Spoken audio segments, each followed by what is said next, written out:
It is 5 AM and I make my way to the airport to fly back home to Amsterdam. Arriving at the airport reminds me that this is one of the nicest airports you can travel from.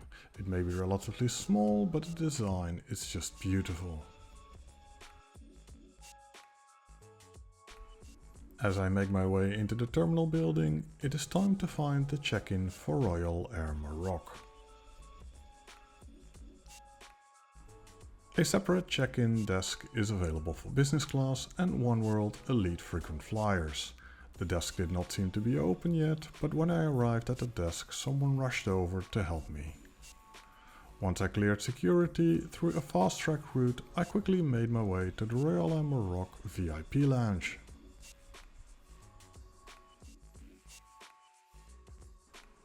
As already mentioned before, it is early morning at a relatively small airport, which means that the lounge is also not that big.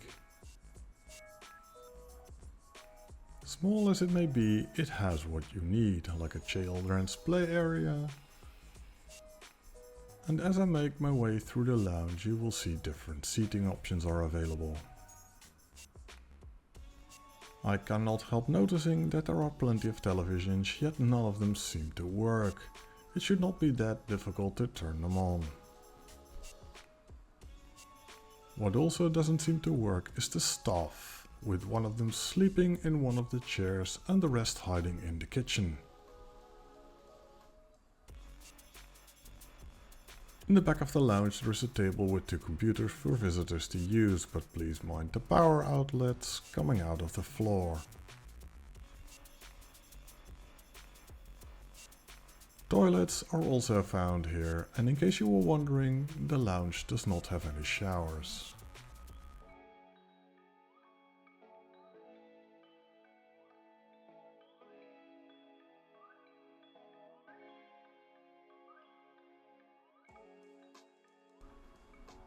Next job is to check out the food and beverage offering.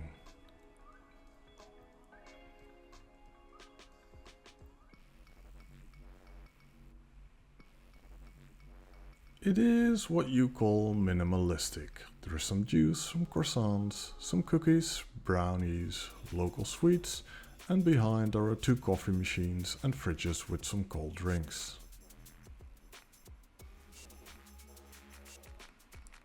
These sort of beds are the most comfortable, so after finishing the tour, I decided to take a seat there.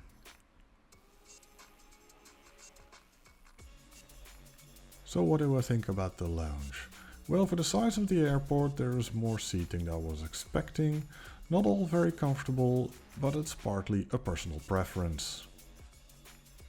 Food and beverage offering is somewhat disappointing, but considering the time of day, a croissant and some tea is more than enough for me. The staff was the biggest disappointment, because apart from the one sleeping in one of the chairs, they were not visible at all, not even at the reception at the entrance.